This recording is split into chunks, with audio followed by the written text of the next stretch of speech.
성경에서 만나는 가장 처음 사람은 아벨일 것입니다. 믿음으로 하나님께 연락되는 제사를 드렸던 사람. 그러나 그가 어떤 삶을 살았는지 성경은 자세히 기록하지 않습니다. 그 후에 또 만나는 사람이 에녹일 것입니다. 그는 하나님과 동행하며 하나님을 기쁘시게 하는 삶을 살았지만 그의 삶이 어떠했는지 우리가 성경을 통해 잘 자세히 알지 못합니다. 그 다음 만나는 위대한 믿음의 사람은 노아입니다.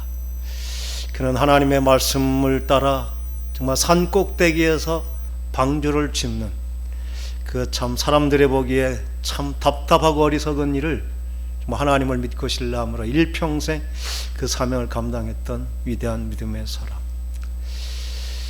너무나 오랜 정말 노아의 홍수 이전의 그러한 사람들의 삶의 모습입니다. 그러나 우리가 가깝게 그나마 우리의 신앙으로 접근할 수 있는 정말 그 삶이 어떻게 단계를 거쳐서 우리처럼 평범한 한 사람이 위대한 믿음의 사람이 되었는지 그 모델이 바로 오늘 우리가 만나는 아브라함인 것입니다. 그 아브라함은 모든 믿는 사람의 믿음의 조상이 되었을 뿐만 아니라 모든 믿는 사람들로 하여금 위대한 삶을 살게 하는 그렇게 신앙의 여정을 통해 우리가 마땅히 살아내야 될 그 길을 보여주신, 그래서 신앙의 로드맵, 우리가 마치 안내 지도처럼 그 지도를 따라가면 우리가 목적하는 곳에 갈 수 있을 것처럼 그렇게 한 편의 그림처럼 아브라함의 삶은 우리의 신앙의 여정을 이렇게 보여주시는 것입니다. 오늘 이 아브라함의 믿음의 여정, 양보의 신앙이라는 그 아브라함이 갔던 길을 통해 우리의 믿음이 한 단계 성숙하는, 그래서 모두가 세상과 경쟁하는 그 시대 가운데 하나님의 위대함을 드러날 수 있는, 똑같은 시대를 살지만 영원히 기억되는 존귀한 삶을 사는 아브라함과 같은 그 믿음의 위협을 잇는 저와 여러분 될 수 있기를 간절히 축원합니다. 아멘. 우리에게는 아무리 좋은 비전이 있어도 그 비전이 실제로 훈련되지 않으면 그건 하나의 꿈에 불과할 것입니다. 아브라함의 신앙은 참으로 위대했던 것이죠. 자기의 모든 기득권, 고향 친척 아버지 집, 자기가 의지했던 그 모든 것을 다 내어버리라. 마치 내가 가지고 있는 모든 것 다 내놓고 빈털터리가 되어서 내가 가라고 하는 곳으로 가라고 한 그 하나님의 부르심에 기꺼이 순종했던 믿음의 사람 아브라함. 우리 또한 동일한 부름을 받고 우리가 믿는다는 것, 예수가 나의 주인 된다는 것은 지금까지 의지했던 내 생각, 내 경험, 내가 가지고 있는 재산, 건강, 모든 기회, 그거보다 살아계신 하나님의 약속의 말씀을 더 믿고 신뢰하는 자가 되었다는 고백, 그게 순종한 저와 여러분의 고백인 줄 믿습니다. 내가 내 인생의 주인이 아닌 하나님이 내 인생의 주인, 예수가 주인이 된 삶을 산다는 그 고백, 그 고백은 참으로 위대한 것이었죠. 그 고백 하나로 우리는 죄와 사망의 종로로 했던, 끝없는 탐욕의 노예로 살던 그 저주가 끊어진 자, 죄의 종노릇에서 자유함을 얻은 자, 그래서 의와 생명 안에서 왕노릇하는 자의 권세, 그것은 그 믿음의 결단 그 하나로 우리에게 완전하게 주어진 것입니다. 그런데 우리가 항상 의문을 갖는 것은 과연 어떠한 믿음을 가져야 그 믿음이 실체가 되는 것인가? 다시 말하면 좋은 믿음, 하나님께서 인정하시는 믿음은 무엇일까? 그런 의심을 갖는 것이죠. 그래서 아직은 내가 믿는다고 하지만 내 믿음은 뭔가 부족한 것 같은 그런 의심을 갖기도 합니다. 그래서 마땅히 누릴 복을 아직 누리지 못하고 우리의 신앙이 더욱 성숙하고 정말 거룩한 삶이 되고 뭔가 하나님께 복을 받을 만한 그때 우리 비로소 하나님의 약속하신 복을 받을 것으로 여기는 것입니다. 잘 믿는다는 것이 무엇일까요? 완전히 믿었다고 하면 그 완전한 것이 무엇인가요? 그것은 결코 증명할 수 없고 나타낼 수 없는 것입니다.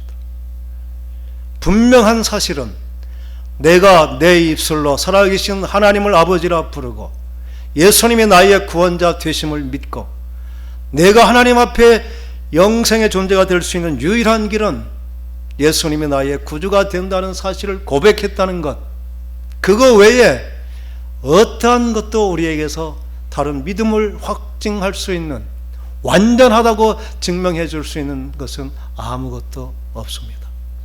그런데 이러한 믿음이 확신해지는 한 가지 방법이 있는데, 그것은 우리가 태어난 생명이 성장하면서 정말 권세 있고 능력 있는 삶을 살면서 내가 태어났다는 그 탄생이 확실히 믿어지는 그 과정이 있는 것입니다.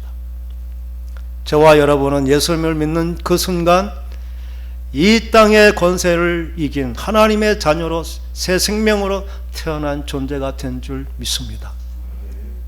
그 생명은 무엇이 더 필요한 것이 아니지만 연약한 상태로 있을 때는 마치 어린아이가 아무 일도 할 수 없는 것처럼 실제적인 능력을 나타내지 못하는 것입니다. 그러나 그가 장성하고 힘이 있고 또 정말 능력을 겸비하면서 그가 비로소 태어난 존재임이 분명히 드러나게 하는 것은 그의 성장의 과정을 통해 확인할 수 있는 이 과정만 있는 것입니다. 그래서 우리가 왜 믿음에도 불구하고 세상 가운데 그렇게 존재감이 없는지, 우리의 믿음이 우리의 삶을 구체적으로 변화시키는 그러한 삶을 경험하지 못하는지 한 안타까움, 그것은 우리의 믿음이 잘못되었기 때문이 아니라 성숙의 과정을 갖지 못하는 태어난 존재, 어린아이의 상태 그대로 머물러 있기 때문인 것입니다. 오늘 아브라함은 그래서 우리가 믿음으로 믿는다고 하는 그 첫 번째 성숙의 단계로 양보하는 그 믿음의 단계를 우리에게 보여주시는 것입니다. 양보한다는 것은 다른 사람에게 좋은 것을, 다른 사람에게 더 좋은 기회를 내어준다는 것인데 어쩌면 대수롭지 않게 여겨지기도 합니다. 그러나 여기에는 하나님께서 깊은 의미가 담겨 있습니다. 사람들의 상태를 잘 표현해주는 그런 이야기가 있습니다. 남아프리카에는 이 스프링벅이라고 하는 그런 산양이 있습니다. 이 참 몸매도 아주 정말 예쁘고 참 보기에도 참 아름다운 그림으로 보여주려고 했는데 스프링벅이라고 하는 것은 스프링처럼 높이 펄쩍펄쩍 뛰는 양이라는 그런 뜻입니다. 이 양들이 흥분하면 한번 뛰면 3, 4m를 이렇게 점프해가지고 아주 높이 뛰기 선수처럼, 그리고 다리의 힘이 그만큼 좋아서 달리기가 한 98km 정도, 그렇게 우리가 자동차로 빠르게 다루는 속도만큼 달릴 수 있는 이러한 참 탁월한 능력을 가진 양, 이게 스프링벅인데 이들이 무리지어 살기를 좋아합니다. 100여 마리 모여서 이렇게 살기도 하며 때로는 굉장히 많은 수가 모이기도 한답니다. 처음에는 아주 사이좋게 잘 지내면서 먹이를 뜯으면서 천천히 가는데 많은 무리가 모이다 보니까 앞에 있는 그 스프링벅 그 양들이 풀을 다 뜯어 먹으니까 뒤에 있는 양들은 먹을 것이 없어서 뒤에 있는 양들이 먹으려고 앞으로 뛰어나가고, 그러다 보니까 뒤에 처지면은 먹을 것이 없어 더 앞으로 뛰어가고 그렇게 하다 보니까 이제는 먹이를 먹는 것보다 앞에 서는 것이 목적이 되어버리는 것이죠. 이제 천천히 시작되던 그 달리기가 아주 속도가 붙으면서 이제는 우리가 왜 뛰는지 이유도 모르고 앞에만 서야 된다는 그 생각에 그들은 끊임없이 서로 앞다투어 앞으로 달려나가는 그래서 그들의 질주는 멈추지가 못하는 것입니다. 앞에 낭떠러지가 있어도 멈추지를 못하고 큰 강이 있어도 멈추지를 못해. 앞에 있는 그 양들은 멈추고 싶지만 뒤에서 거세게 밀려오는 그 무리들의 힘에 의해서 모두가 다 몰살해 버리는 이러한 비극이 바로 스프링벅의 질주라는 것입니다. 이것이 그 양들의 이야기일 뿐일까요? 세상 모든 사람들은 이 탐욕이라고 하는 끝없는 소유해야만, 가져야만, 앞서가야만, 높아져야만 된다는 이 끝없는 경쟁에 내몰린 것, 그것을 성경은 죄와 사망의 종노릇이라 말합니다. 그것은 사탄이 인간에게 심어놓은 그 불순종의 바이러스를 통해 인간 모두에게는 마치 본능처럼 육신의 정욕, 안목의 정욕, 이생의 자랑을 추구하며 남들보다 높아져야 되고 더 많이 가져야 되고 결코 뒤져서는 안 되는 그러한 저주가 걸려버린 것입니다. 인간은 누구도 이 스프링벅의 질주, 그 질주에서 스톱할 수가 없는 것입니다. 그게 죄와 사망의 종노릇입니다. 아브라함에게 주신 첫 번째 미션이라고 할 수 있는 그 신앙의 첫 단계가 무엇일까요? 바로 그 질주를 멈추라는 것입니다. 그것을 우리는 양보라고 이렇게 말하는 것이죠. 오늘 주신 말씀은 아브라함이 애굽에서 그의 아내와 소유를 다 가지고 왔다는 것입니다. 가축과 은금이 풍부해졌다는 것이죠. 그리고 그들의 삶이 아주 풍성해졌습니다. 아브라함이 뭐 잘해서 이렇게 복을 받았을까요? 우리는 너무나 세상에 익숙해져서 복을 받으려면 뭔가 좋은 일을 해야 된다, 상 받을 일을 해야 된다 생각합니다. 그러나 하나님은 그렇게 복 주시는 분이 아닙니다. 하나님은 가장 좋은 부모와 같이, 아브라함이 이런 복을 받은 것은 그가 잘했을 때 복을 받았을까요? 애굽에서 그는 정말 목숨이 두려워서 자기 아내를 동생이라 거짓말하면서 자기 목숨을 연명했던 그 허물과 실수가 있을 그때에 하나님은 그에게 많은 재물을 더해 주신 것이죠. 그게 그가 부자가 될 수 있는 근거가 됐던 것입니다. 우리가 왜 복을 받을까요? 내가 하나님 앞에 복 받을 일을 했으니까? 그건 세상의 논리입니다. 사랑하는 부모는 자녀의 작은 실수에는 크게 꾸지람하고 벌을 주지만 큰 실수에는 오히려 덮어주고 그 마음이 상하지 않도록 좋은 것을 주시며 격려하는 것, 그게 부모의 마음이고 하나님께서는 그러한 복을 우리에게 주시는 줄 믿습니다. 내가 한 것이 복의 근원이라고 생각하는 것은 세상의 논리고, 우리는 처음부터 복받은 존재, 내가 실수하면 작은 실수에는 책망하고 그것으로 정말 따끔하게 경고가 되게 하시는 하나님의 징계가 있지만, 내가 감당할 수 없는 큰 허물과 실수에는 오히려 더 큰 복으로 나를 격려해 주시는 분, 그게 예수 믿는 저와 여러분이 누릴 복인 줄 믿습니다. 하나님께서는 우리께 우리의 자녀로 복받은 존재로 세워주시고, 하나님께서 이제 그들의 믿음의 성장의 단계를 위해서 하나의 미션을 주신 것이죠. 자기 조카 롯과 자기의 많은 우양들이 많아지면서 목자들과 서로 다툼이 생겨서 이제 나눠줘야 될, 이제 서로 헤어져야 될 때가 된 것입니다.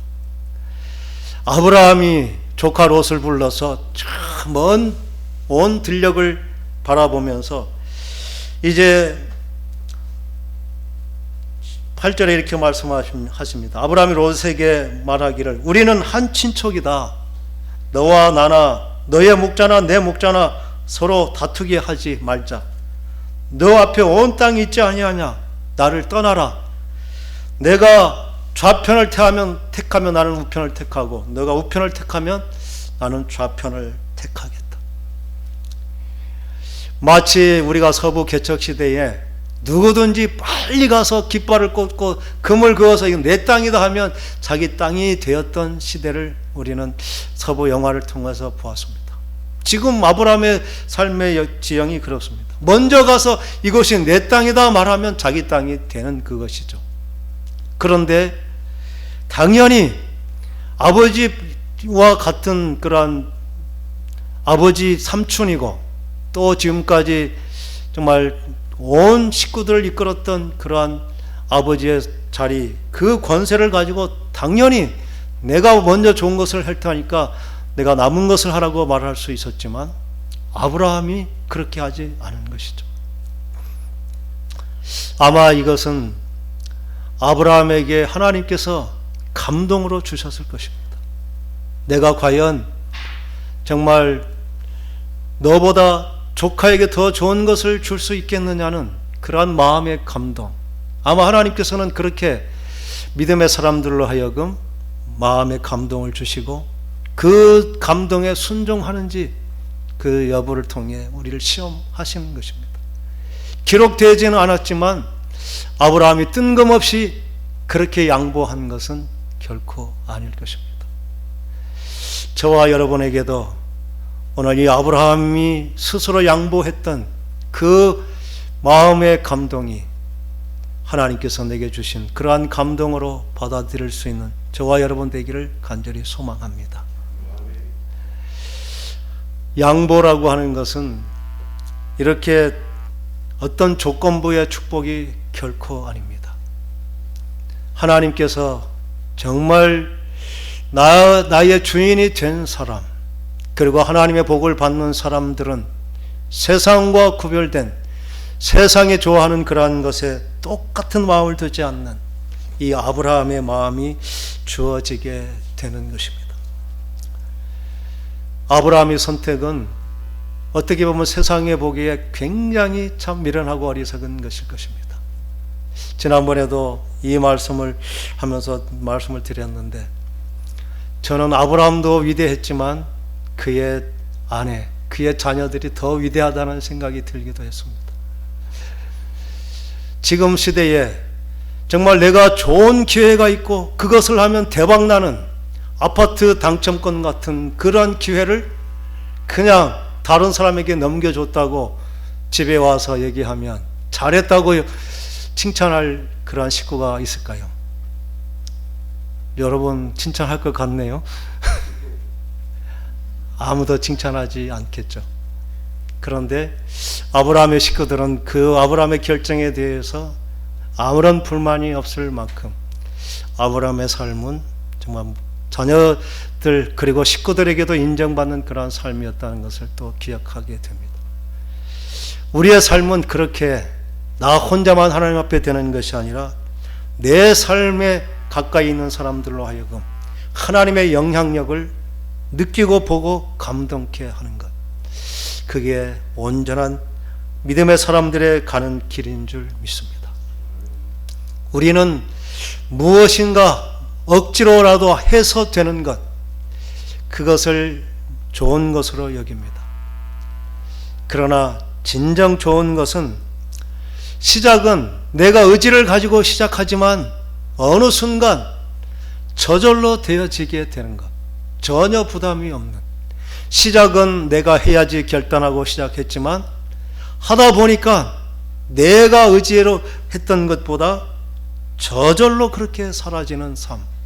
그래서 양보라고 하는 것이 처음에는 우리가 의지적인 결단이고 정말 많이 심사숙고하고 고민해야 되는 그런 것이었지만, 양보하는 것이 그게 얼마나 가치 있는 것인지, 아니 양보하지 않으면 마음이 불편해지는 상태가 되는 것, 그게 진정한 양보의 그 가치를 깨달은 자, 양보의 그 정말 위대함을 사는 자, 그게 우리가 다다라야 될 훈련의 목표인 줄 믿습니다. 그런데 분명한 것은 있습니다. 저절로 되어지지 않는다는 것이죠. 우리가 처음부터 양보의 사람이 되지 못합니다. 처음에는 우리의 의지적인 결단을 가지고 선택하고 작정해야 된, 그렇게 시작되는 양보지만, 그렇게 하나님의 주시는 감동에 따라 순종하기 시작할 때 그 양보가 주는 위대함을 우리가 보면서 더 자연스럽게 정말 더 이상 탐욕의 노예가 되지 않는 그 스프링복의 질주를 안타까운 눈으로 바라보며 여유롭고 풍요로운 삶, 그들이 밟고 지나가 버린 그 땅에 얼마나 풍요하고 아름다움이 있는지를 누리는 삶, 그게 양보를 선택한 저와 여러분에게 주시는 하나님의 크신 은혜인 줄 믿습니다.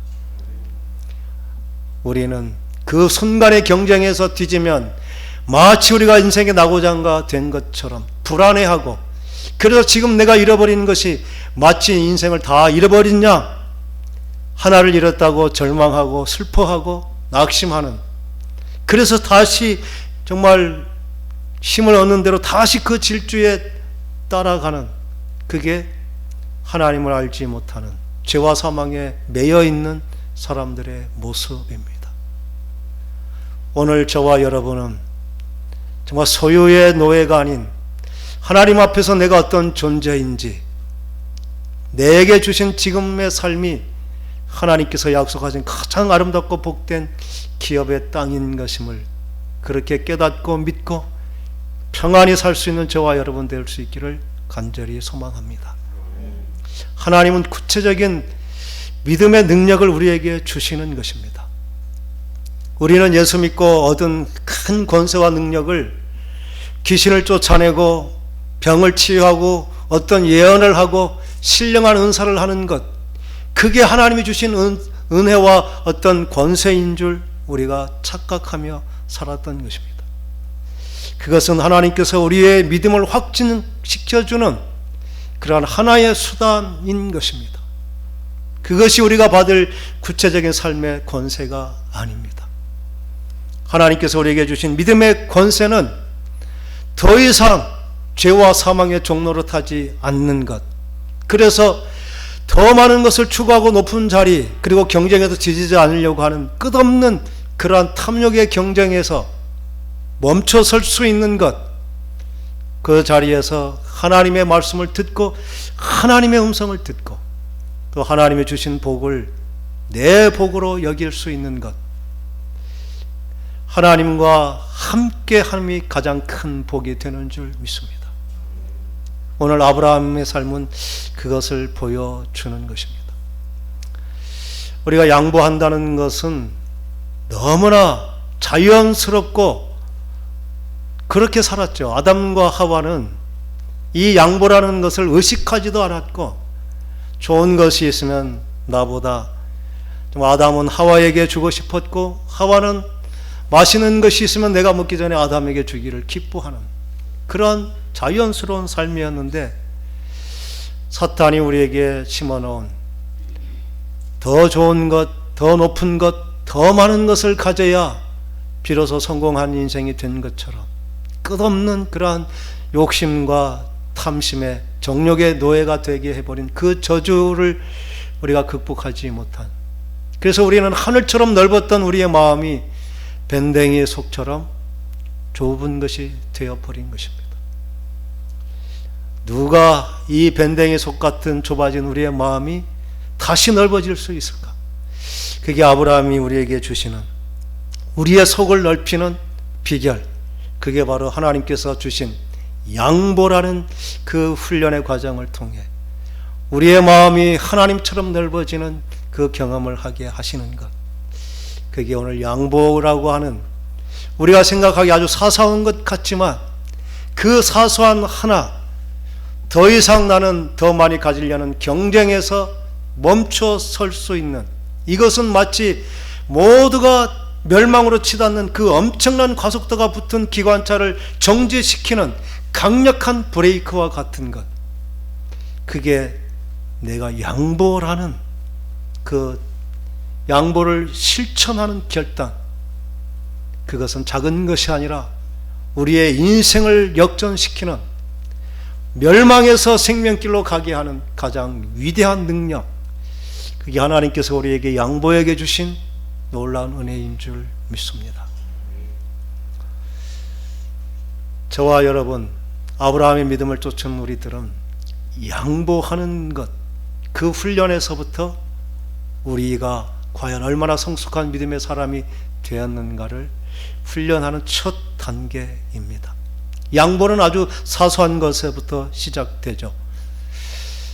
좋은 자리를 양보하는 것, 좋은 기회를 양보하는 것, 그리고 내가 자랑하고 내가 높임받을 때 내가 아니고 다른 사람에게 그 자랑을, 그 영광을 올려드리는 것, 아주 사소한 것에서부터 어떤 물질적인 어떤 일에까지 양보하는 것, 그게 양보의 훈련의 첫 단계입니다.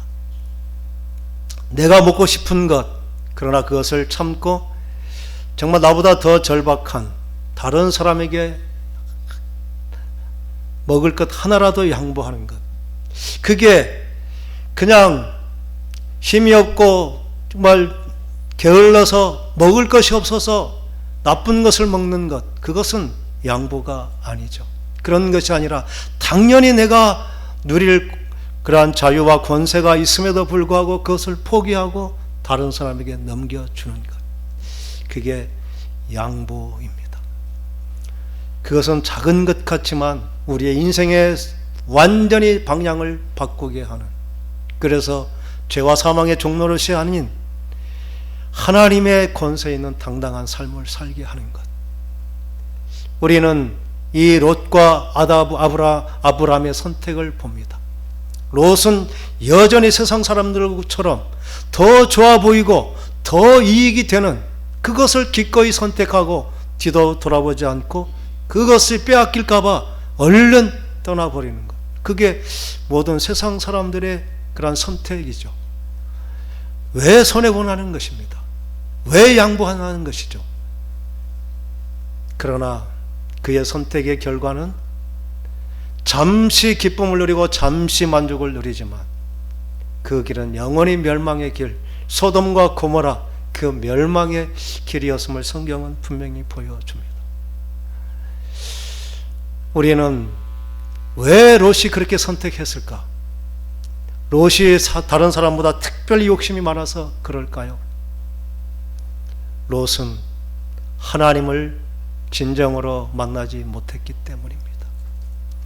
하나님을 만나지 못한 인간, 모두가 이 죄와 사망의 종로로서 그 굴레를 벗어나지 못하는 것입니다. 아브라함이 그렇게 양보를 선택할 수 있었던 것은 내가 부족함에도 내가 잘못했음에도 불구하고 여전히 나와 함께 하시고 나의 인생 전부를 인도해 주시는 그 하나님을 만났기 때문에 미래에 대한 염려 걱정보다 오늘 내게 주신 하나님의 말씀에 귀를 기울일 수 있고 그 일을 기쁨으로 할 수 있었던 것, 그게 인간의 어떠함에 있는 것이 아니라 하나님을 만났느냐 못 만났느냐 이 차이가 그들의 미래를 결정하는 것입니다. 저와 여러분, 하나님을 분명히 만난 저와 여러분은 세상과 다른 선택을 기꺼이 할 수 있는 그러한 저와 여러분 되기를 간절히 소망합니다. 우리는 이제 신학기가 되고 3월부터 새로운 삶이 시작이 됩니다.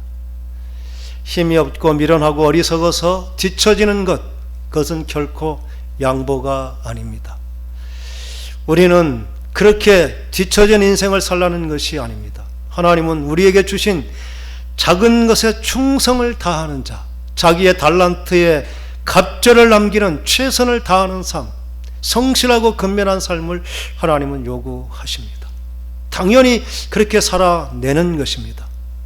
그렇게 해서 얻은 기회와 능력과 권세와 우리에게 남은 그러한 힘이 있다면 그것을 어떻게 쓸 것인가? 다른 사람은 더 많은 유익을 위해서 그것을 붙잡고 더 추구해야지만 우리는 그때 다른 사람을 위해서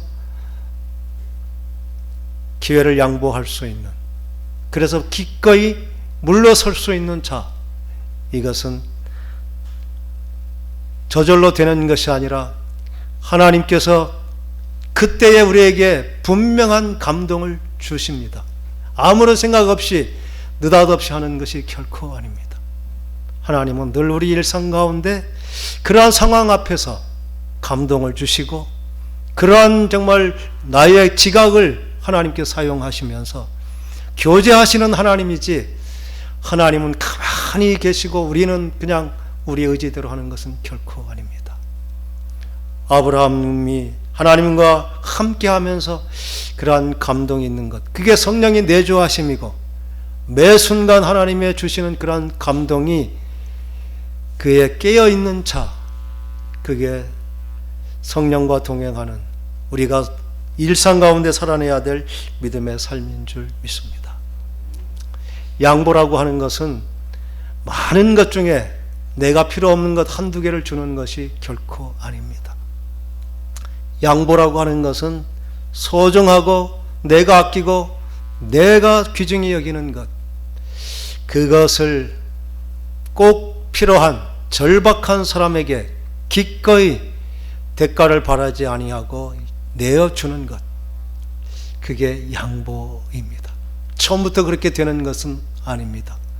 그러나 하나님은 우리의 양보의 깊이가 커질수록 더 많은 것을 양보할 수 있는 그 양보의 사람이 되게 하는 것, 그게 하나님이 우리를 훈련하고 연단시키는 것입니다.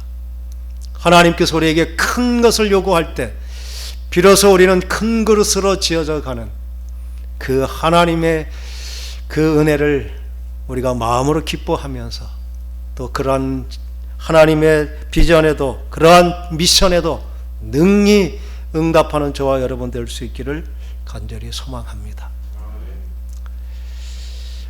양보가 왜 그렇게 중요할까요?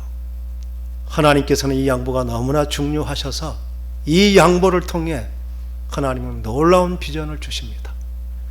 우리가 양보했을 때 인간인지라 우리의 마음에 허전함이 있고 아쉬움이 있을 수 있습니다. 그러나 그 빈 자리에 하나님께서 친히 찾아와 주시고 하나님께서 우리에게 비전을 주시며 우리로 하여금 그 아들까지 아끼지 않고 가장 귀한 것을 기꺼이 우리에게 양보해 주신 그 하나님을 만나게 하십니다. 우리가 어떻게 주님의 은혜에 감격하고 정말 우리도 주님과 같은 그 양보하며 희생하며 남을 섬길 수 있는 사람이 될 수 있을까? 이 양보의 빈자리가 커질수록 그 크신 하나님의 사랑을 경험하며 저와 여러분 또한 그렇게 위대한 믿음의 사람이 되게 하실 줄 믿습니다. 오늘 주신 말씀 이제 14절부터는 아브라함이 양보한 것과 본문을 달리하면서 마치 우리가 양보하니까 준 것처럼 조건부처럼 이렇게 복을 주시는 것으로 볼 수 있습니다. 그러나 이것은 양보하면 이렇게 주신다는 조건부 약속이 아닙니다. 양보가 될 만큼 마음이 훈련되고 그렇게 하나님과 동행하는 삶이 된 사람들에게 저절로 주어지는 축복의 삶, 그게 오늘 14절부터 18절에 주신 하나님께서 그 양보의 자리에 찾아와서 그 사람으로 어떤 존귀한 인생이 되게 하는지 그 축복, 그게 양보의 사람 저와 여러분이 받을 축복인 줄 믿습니다. 오늘 그 복을 누리는 저와 여러분 되기를 간절히 소망합니다. 롯이 선택하고 남은 그 땅은 마치 황량한 들판과 같은 것이었죠. 스프링벅이 흩고 지나간 마치 아무것도 없는 초토화된 벌판과 같은 그 땅이었지만 하나님께서는 그곳에 찾아와 주시고 아브라함에게 말씀하십니다. 너는 북쪽과 남쪽 그리고 동쪽과 서쪽을 바라봐라. 그리고 내가 보는 이 땅, 내가 밟고 있는 그 땅을 너와 자손에게 줄 것인데 영원히 그들의 것이 될 것이다. 우리가 받을 복은 풍요하고 정말 무성한 그러한 풍요의 땅이 아닙니다. 척박하고 풍요하곤 그게 중요한 것이 아니라 하나님께서 약속해 주셨고 하나님과 함께 있는 땅, 그것이 참된 축복의 땅인 줄 믿습니다. 하나님께서 우리가 더 부자가 되고 더 보란듯한 인생이 됐을 때 그때 우리 가운데 임하시며 복되다 말씀하시지 않습니다. 양보함으로 오히려 빈털을 터리가 되고 황량해져 버린 벌판과 같은 그곳에 찾아오신 하나님, 우리의 인생 가운데 하나님께서 좌정하시며 우리로 하여금 하나님의 약속된 그 영원히 너와 내 자손에게 주리라 하신 그 기업의 땅을 받는 자, 그게 양보를 실천하는 저와 여러분에게 주신 분명한 축복의 약속인 줄 믿습니다. 우리는 이 땅에 얼마나 재산을 남겨야 성공하는 인생일까요? 몇 평짜리 집을 남기고 가야, 얼마나 좋은 차를 남기고 가야 성공한 인생일까요? 하나님은 그 땅의 풍요로움으로 우리를 평가하지 않습니다. 내가 남의 집에 차 한 대 없이 가난하게 살았을지라도 하나님과 동행하며 하나님과 약속하신 그 복을 누리며 사는 그 인생, 그게 영원히 하나님께 상급이 되고 자랑이 되고 영광이 되는 복된 삶인 줄 믿습니다. 하나님께서 결코 우리로 하여금 그렇게 가난하게 살게 하지 않습니다. 하나님께서 약속하신 것은 내가 그 땅을 줄 것이라, 그리고 또 내 자손이 땅의 티끌같이 될 것이다. 수없이 셀 수 없는, 사람들이 땅의 티끌을 능히 셀 수 있다고 하면 너희 자녀들도 셀 수 있을 것이다. 누가 땅의 티끌을 다 셀 수 있는 사람이 있습니까? 셀 수 없을 만큼 무수하게 많은 민족이 되겠다. 이때 주신 아브라함의 삶은 어떤 삶이었을까요? 아브라함에게는 땅 한 평, 자녀도 한 명이 없는, 아직 임신 못하는 지 오래된 아내, 그럼에도 불구하고 하나님께서는 이 땅을 너와 내 자손에게 영원히 주겠다. 그리고 내 후손이 땅의 티끌처럼 무수하게 될 것이다. 믿음의 사람은 오늘 나의 삶에 어떤 복이 있는가를 보지 않고 하나님께서 내 인생 가운데 어떠한 복을 약속하셨는지 그 약속을 믿고 신뢰하고 사는 사람, 우리 모두에게 하나님께서는 영원한 땅과 수많은 그러한 민족이 되게 하는 우리의 자손의 복을 하나님께서 우리에게 축복으로 주신 줄 믿습니다. 양보의 신앙, 그것은 그렇게 위대한 것이므로 하나님으로 우리로 하여금 그렇게 큰 격려를 하시며 오늘 아주 작은 것이지만 이 양보의 실천을 통해 우리는 인생의 수레바퀴가 달라지는 그 위대함 경험하게 될 것입니다.